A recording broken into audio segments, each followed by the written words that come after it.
Hi, welcome to the first recorded lecture. This is going to cover some general ideas that help inform the kind of ethics and ontological position of the course that you're studying. And most importantly, the kind of approaches to education.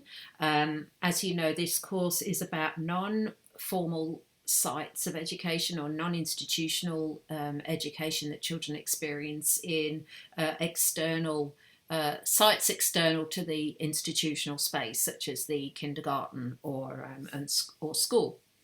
So I'm going to use a particular reading, and I'll read from the text, and then I'll periodically I will expand on some of the ideas and relate those back to the course, so that you kind of have a sense of how to think about education and how to think about learning pedagogies and so on in relation to this particular course. Okay, so very important that you understand this is not a kind of universal approach. This is a course that complements the rest of your program, which is very much concerned with the formal spaces of education for young children, and how you're learning about that institutional kind of framework. Okay, but this is a complementary contextual education-based course that kind of gets you to think about other spaces of learning that children are engaging with a lot, particularly in those pre-to-school years.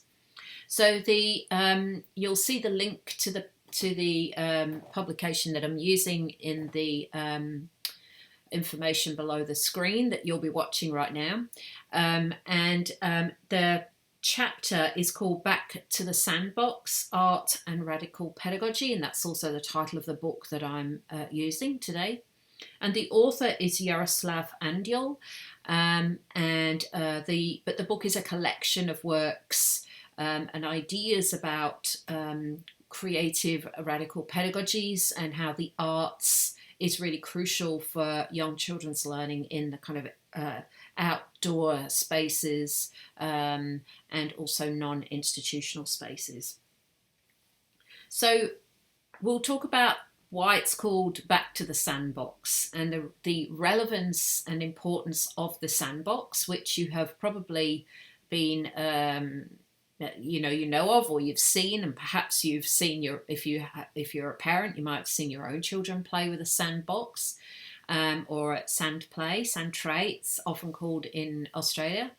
And this talks about the origins of the sandbox and its importance, its kind of fundamental importance in young children's education, shaping the provisions of that within a Western context. Okay, so the first thing I want to say and quote from is education system needed reform, and that's because we have the product. We are still in an industrial revolution kind of idea of education, even though we are now a society that is different and living with different needs. And so what Andel is talking about here is that the systems of education, formal education, are still based on those very early models, even though our reasons for needing an education have shifted enough to really think about perhaps the ways in which education is organised, the curriculum, the learning spaces, the school day, for example, the expectations, and whether they are appropriate still or whether there's some reform needed. So that's very hard to do within an institutional space. So, you can't just go in and redesign school education, for example, but it is possible in exterior spaces. And so in public-based learning, community-based learning, it is possible to explore some of those possible alternatives with young people. And so he declares right at the beginning of this paper that he is he recognises that school was designed in a few hundred years ago now, and is it still the best model that we have?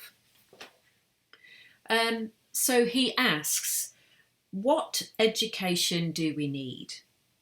This sounds deceptively simple, but in fact it does bring out many complex issues. And I've underlined that quote because we in this course are all about wicked problems. And so for me, he asks himself this wicked problem right at the beginning. And so Andel is really kind of curious about this really huge wicked problem of, we've got lots of issues with school participation, truancy, children not managing to reach standards of learning. We've got a crisis in terms of having enough teachers in our school. We have crises of funding, an inequitable system. You can see how these kind of questions and ideas for him stem back to the original designs of education and schooling, and whether they are still as appropriate as they were. And so his wicked problem question, if you like, I'll repeat it, is what education do we need? And this sounds deceptively simple, but in fact it does bring out many complex issues. And so he recognises that there are people in our society that are well placed to actually perhaps lead some of these experimentations and wicked problem solutions. And he says we need help in mapping out some of these connections, and this is coming unexpectedly from artists. So people working with publics, people working with audiences, people working with experimental ideas and processes and practices.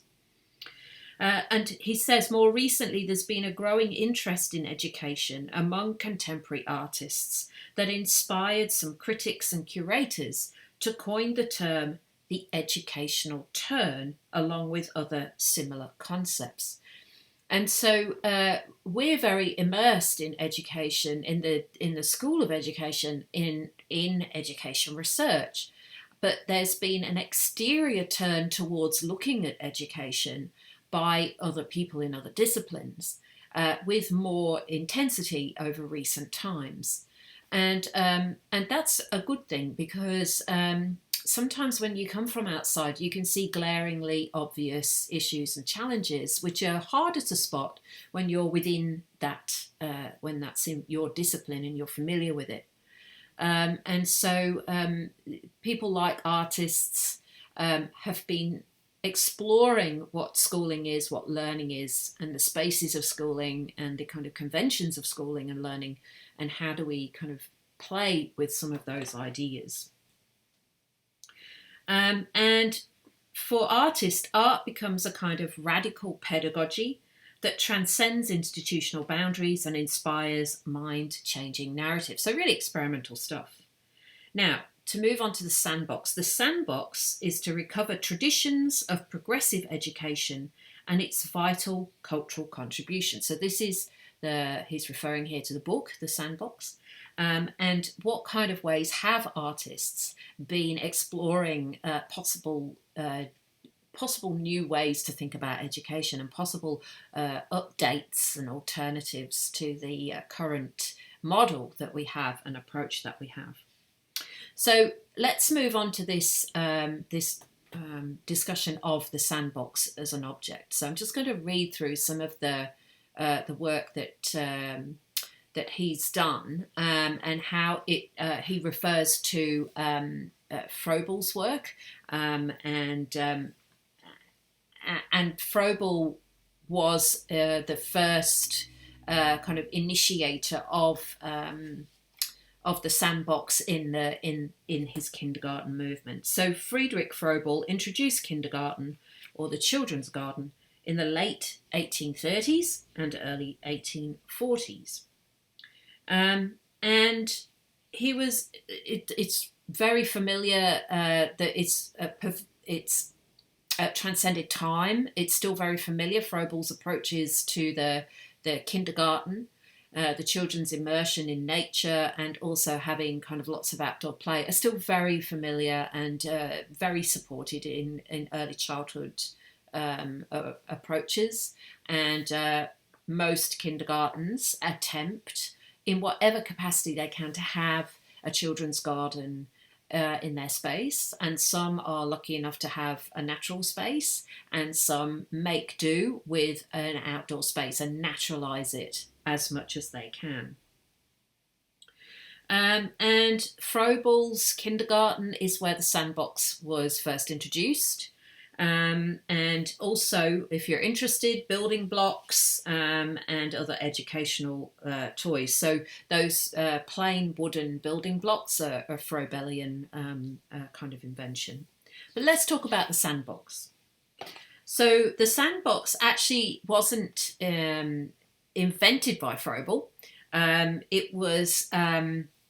It was actually proposed to him by one of his ex-students, and that student was Hermann von Arnswald, who in 1847 wrote to Froebel and said, "Dear fatherly friend, yesterday I was engaged in studying your Sunday paper when an idea struck me which I feel prompted to communicate to you. I thought, might not a plane of sand be made a useful and entertaining game? By a plane of sand, I mean a low, shallow box of wood filled with pure sand. It would be a kindergarten in miniature. The children might play in it with their cubes and building blocks. I think it would give the child particular pleasure to have the forms and figures and sticks laid out in the sand before his eyes. Sand is a material adaptable to any use. A few drops of water mixed with it would enable the child to form mountains and valleys in it, and so on." And from that description, which I'll remind you, 1847, that's over 150 years old, is a way you would describe a sandbox today. The materials in the sandbox there's a return to natural materials in a lot of kindergarten spaces. For a while it went to plastics and so on, but there's a return to more natural materials. So there would be many early childhood spaces with a sand tray or a sandbox with just natural materials like sticks and scoops and things like that in it. And of course children can pour water into the sandbox as well. And so it hasn't really changed from that first proposition in 1847. Now, what's interesting about the sandbox is it's not only been a consistent presence in early childhood education, it also it's a modest object, right? It's just a box of sand, but it actually sparked the public playground movement. So it was the one object of play that started what we now understand as children's playgrounds. So it has a fundamental importance to young children's lives, and I'll read you a bit about this. So a few decades after it was introduced into Froebel's kindergartens, it found its way to public parks and led to the rise of children's playgrounds. And it's because the sandbox provided a convenient and safe playing environment. And of course, it's a really lovely material to sit in if you're not lucky enough to live near a beach or a coastal area, which many children in cities they never did. And certainly in the late 1800s, children didn't go to the beach. Families didn't go to the beach in the way that families do now. And if they did go to the beach, they certainly didn't go into the sea. They promenaded along the sea and the sand. It wasn't a pastime that was really socially acceptable. And so to have the opportunity to put one's feet in the sand and fingers and play and dig would have been a really unusual experience and really enjoyable experience for lots of children living in cities. And so it has this pedagogical kind of underpinning to it as an object.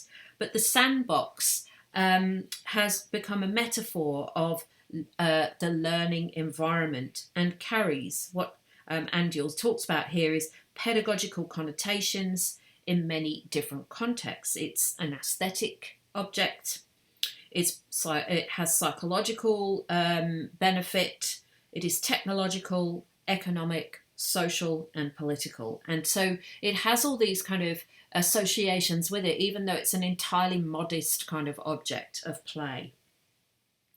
And so to think about, so a lot of artists looking at this educative turn, they've done some kind of historic research, they're looking at the kindergarten movements, and they've gone kind of back to basics because for them the education movement is an unfamiliar movement to them, so they've really explored its kind of origins and histories. And a lot of artists in the book have taken the notion of the sandbox and used it as their wicked problem provocation, right? So as Andel says, artists have explored various uses of the sandbox and playground in general, taking on a variety of connections. And each artist contextualizes it in different ways and brings out multiple associations and meanings that the sandbox might have in education and art, as well as in the context of technology, architecture, and politics. And for me, this really hints at the types of activity you need to be doing in this course. So you're hitting on your wicked problem, you're choosing from one of the four, and you're perhaps exploring some of the basics, the histories, and hitting on key ideas to then use as a lever for coming up with some creative responses to the wicked problem, just as these artists have done with the sandbox to think about how do we reimagine education in this current times. And so I'll just skim on to the next part. And so what is it about the sandbox, the activities of the sandbox? What is going on in terms of children's learning and uses of the sandbox? And why did Froebel like his students' idea? So Froebel's ideal was to be one with nature, to grasp and teach unity and diversity, the correlation of forces, the interconnection of all living things, life in matter. Now, one of the things that isn't present in this book, and it's interesting because everybody has an intellectual or conceptual space, right? And it's one of the reasons why transdisciplinary projects and teams to work on projects are always better than a single disciplinary team. And that's because we have spaces in our knowledge. Now, as I read through this book, the one thing that was glaringly obvious to me, and would be to you too, is the lack of First Nations perspectives. Now, yes, Froebel was, I think he did a great thing of embedding sandboxes into kindergartens, but the positioning it of this new invention is offensive, really, in terms of First Nations pedagogies and the spaces of learning and play that First Nations educators for thousands of years have taken their young children to explore. And so, for example, communities living near riverways or coastal areas would certainly have used sand as a pedagogical tool and a pedagogical material. And although they didn't put an edge around it and make it into a sandbox, certainly educators for thousands of years would have taken children to sandy places and helped them count with shells and sticks and learn principles of digging and building and so on and so forth, sorting, in the same ways that take place within the Froebelian kindergarten spaces. So it's very difficult sometimes for people to kind of spot that space if they're not experts in the areas. So we can look at this and go, these artists aren't thinking about that kind of critical critically enough, right? So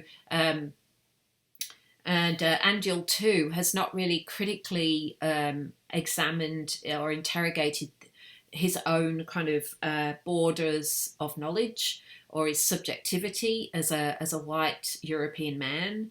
And so it's good that we kind of see these spaces, because then we can say, well, we can bring in those perspectives. We can include,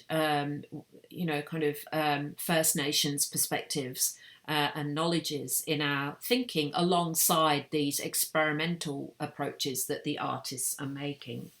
So when you read some of the work, if you go and visit the link that is below, just add more richness to your readings of these.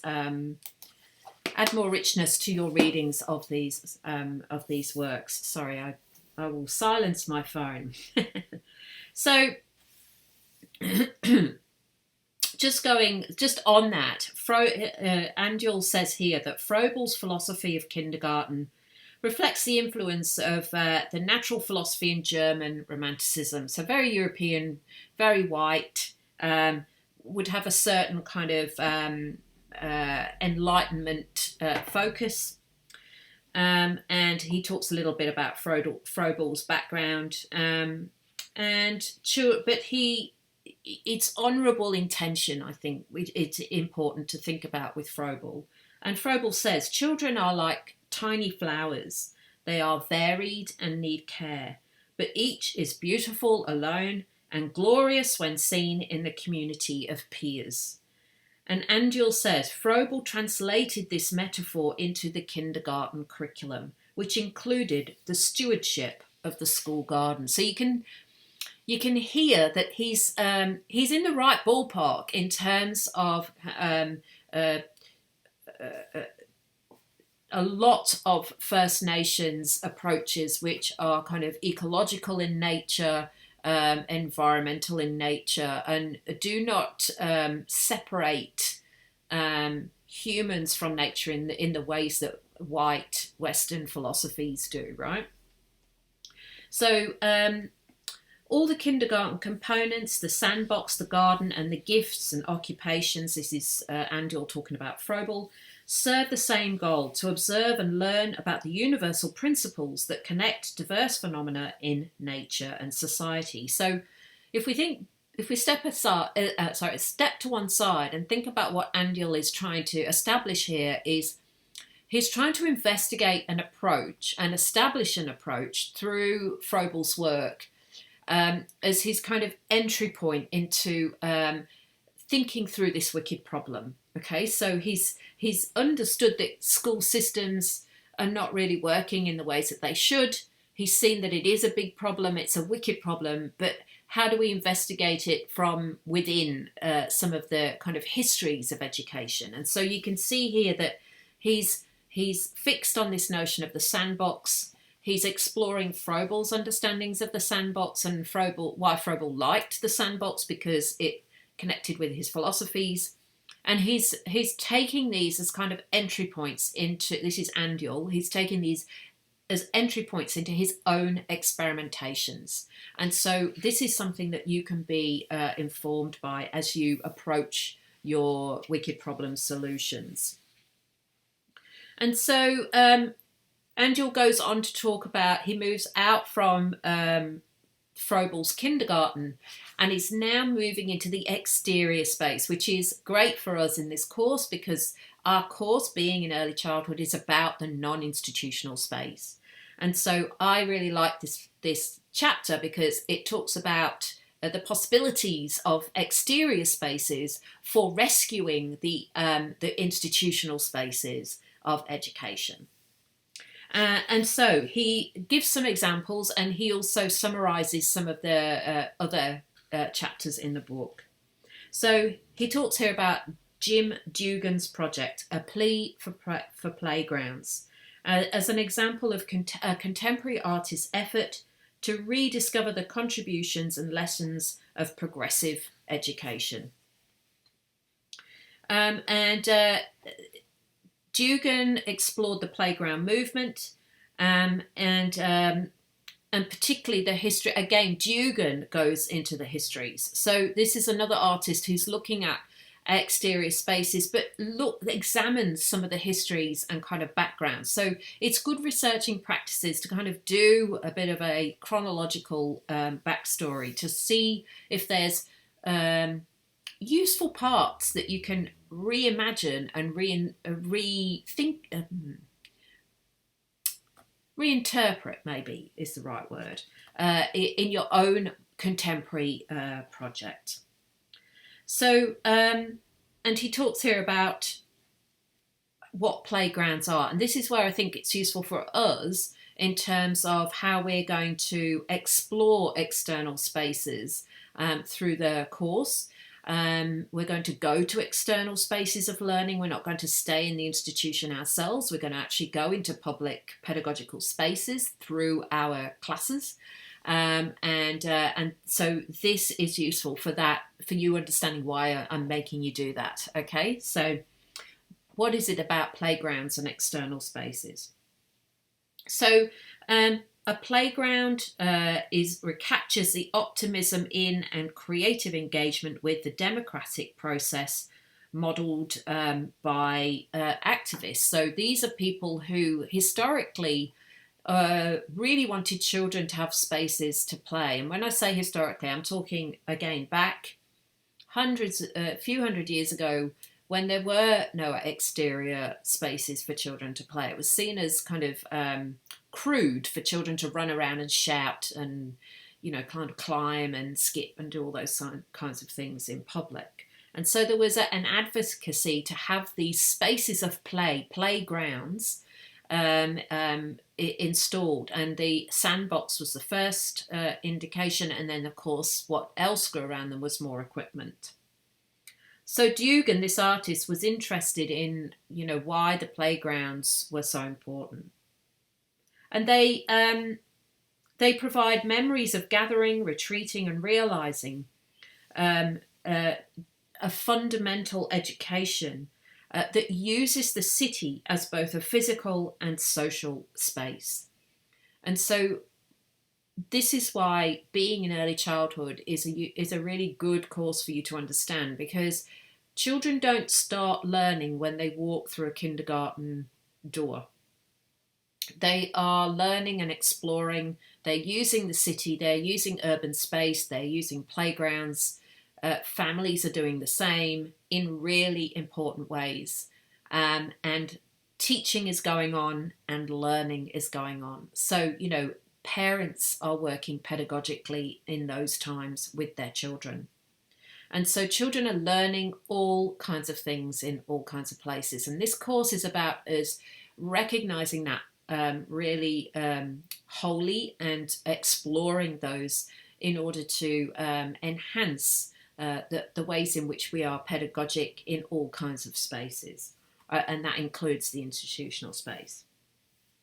So the playground movement was associated or was established. The playground movement in the US was established to build children's democracy and citizenship.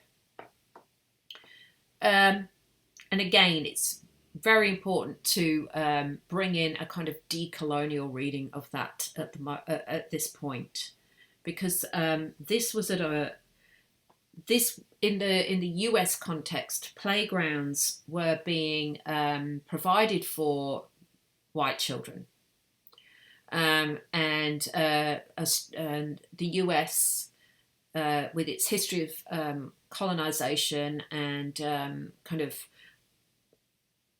pushing First Nations people out of the way as the kind of boundary line, the frontier line it was called in the US, as that extended across the lands of Turtle Island, as it is known by First Nations communities, and people were kind of dispossessed from their lands. The other form of colonial business that went on was segregation, of course, by people who were brought over through slavery. And so it's really important to think about this. We can do that more critical reading. And again, this is missing from this book. And it's because these people are dipping into this educational theory and thinking about it quite simply. So when you are approaching these ideas, I absolutely want you to think critically and wholly about some of the ideas that you're thinking about, and to bring in those critical readings, critical race readings and decolonial readings that acknowledge that some of these ideas were really they seem quite caring on the surface, but of course they excluded all manner of children from particular communities and families. So when we think about these playgrounds, their aim was to enhance social cohesion and to bring children's presence more wholly into view in terms of the growing society and the growing communities of those places. And the Sandbox was centrally positioned. So, and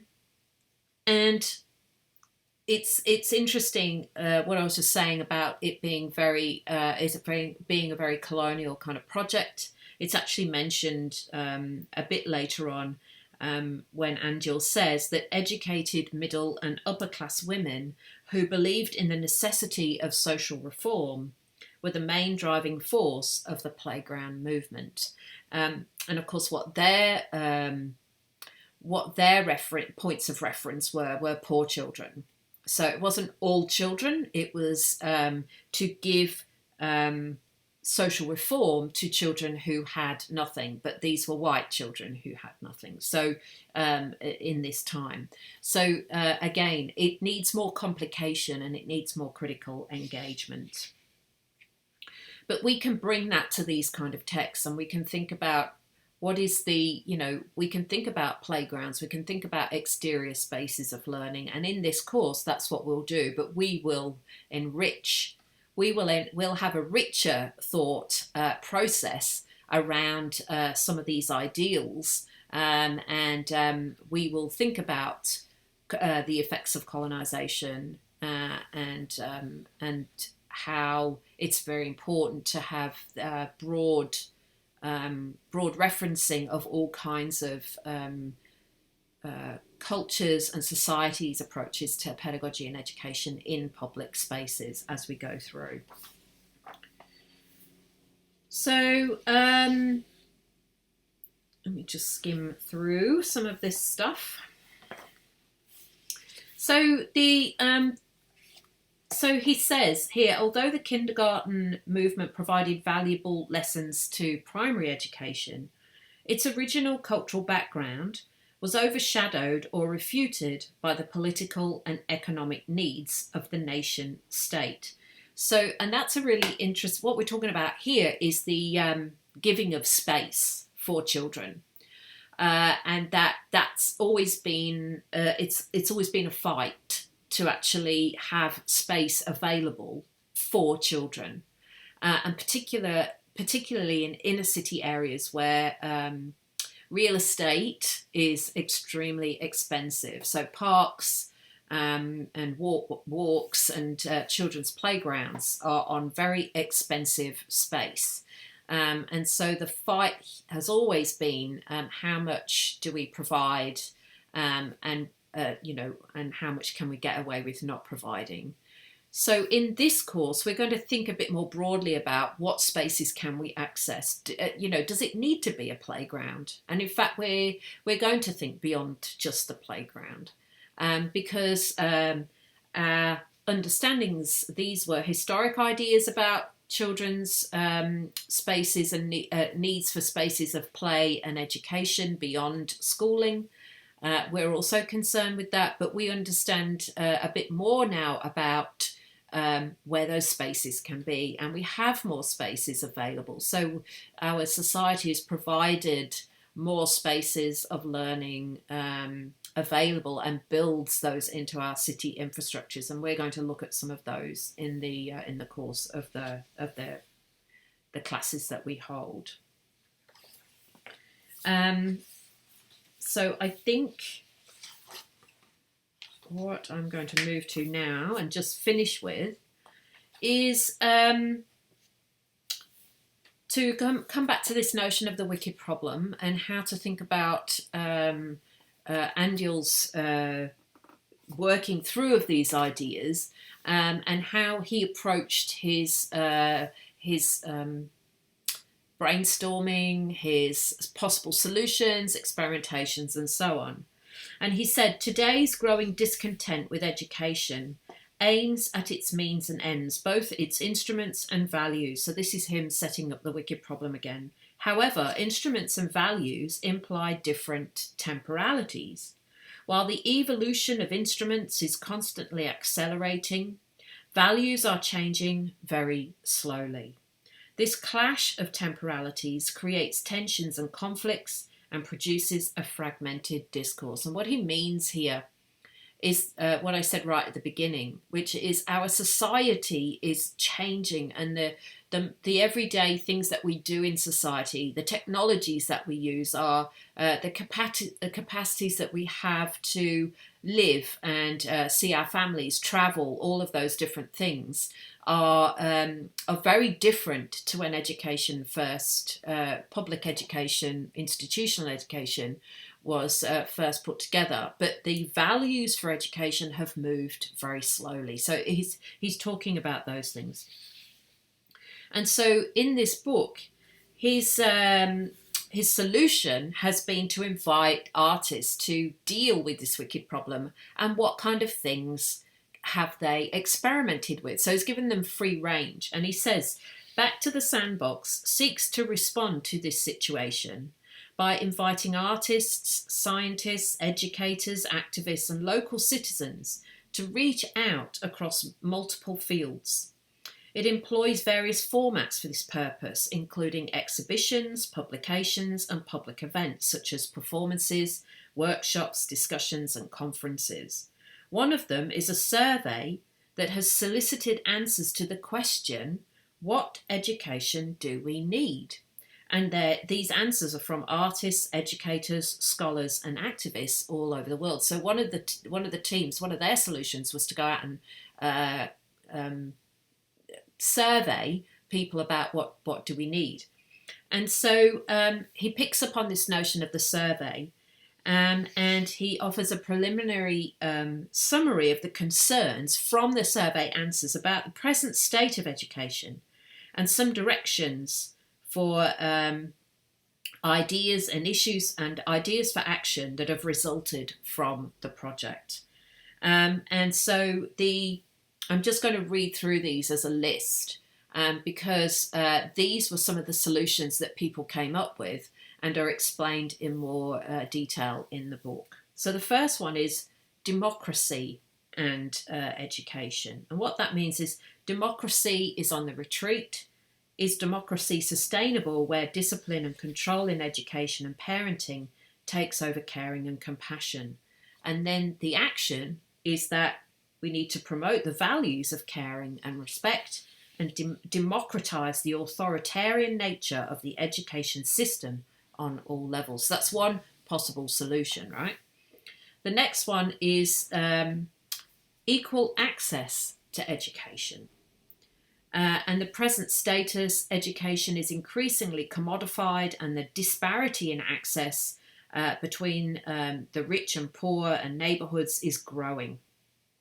And the action needed is to fight ubiquitous inequality in education and spread the message that exclusion in education impoverishes the human mind and diminishes humanity.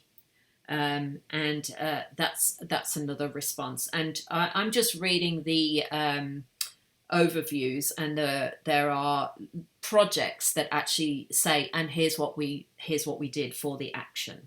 Number 3 was from fragmented to integrative knowledge.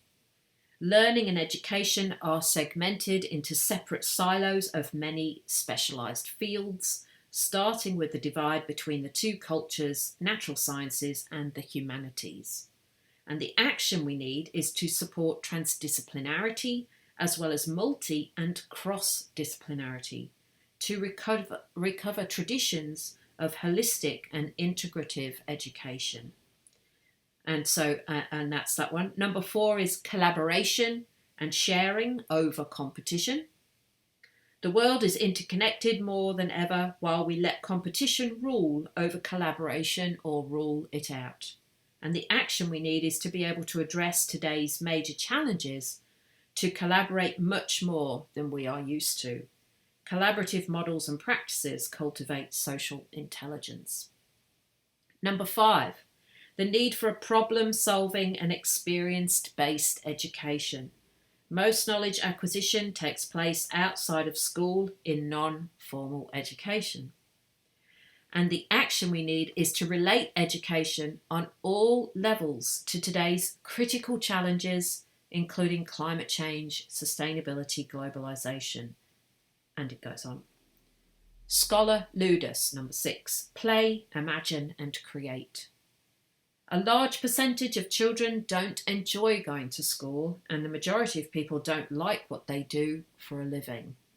The action we need to support and develop places for play, imagination and creation by harnessing the unique cognitive capacity of art.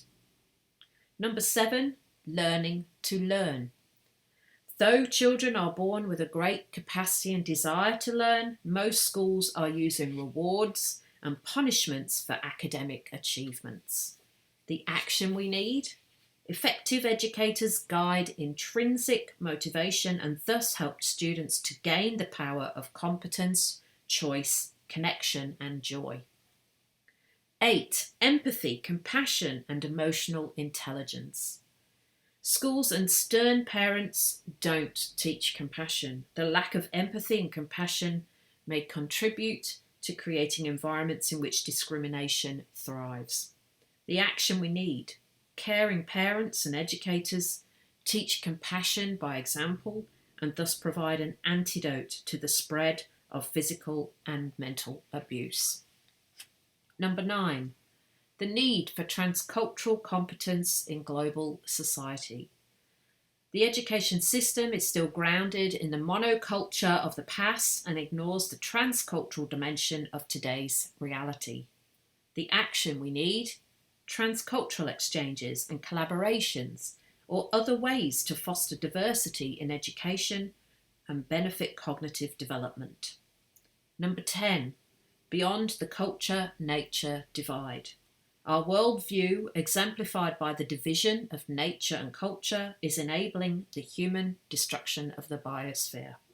The action we need: environmental sustainability entails questioning and reimagining some of the most basic cultural codes and concepts we take for granted.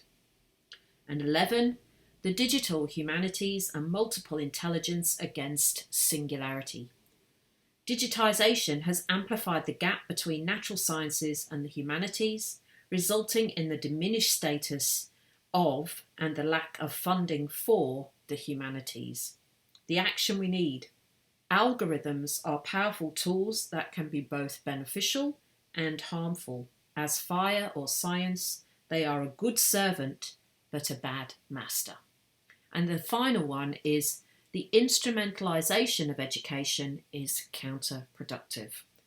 The current trends to commodify and privatise education amount to its massive instrumentalisation, which diminishes its meaning by prioritising extrinsic over intrinsic motivation. The action we need: the significance of education is deeper and more fundamental than any particular agenda. We should constantly remind politicians and ourselves that education impacts everything else and makes us who we are as individuals, as a community, and as humans. So I suggest, if you're interested in this, in reading this in more detail than what I've gone through today, that you access the copy of the book. and you can certainly look through some of the examples that Andel kind of summarises on in that introduction. But what it shows you is that there are kind of ways of exploring once you've decided on your wicked problem. Be thorough with your approaches to thinking through. Don't just go with your first immediate reaction. It's important. Every single person and group in this book has done some decent research, has gone back to basics, has looked historically, has looked critically, has kind of examined the kind of mainstream view and asked about, you know, what about these people? What about this issue? How was this idea formed in the first place? And who was excluded? Those kinds of questions. And use those as the basis for your experimentations. And the second thing that the book should kind of really cement in you is how important those non-institutional spaces are, because they offer really important prompts for thinking about education beyond the kindergarten gate, and that education is a holistic business, and it's everywhere, and it's an exchange between the human and the non-human.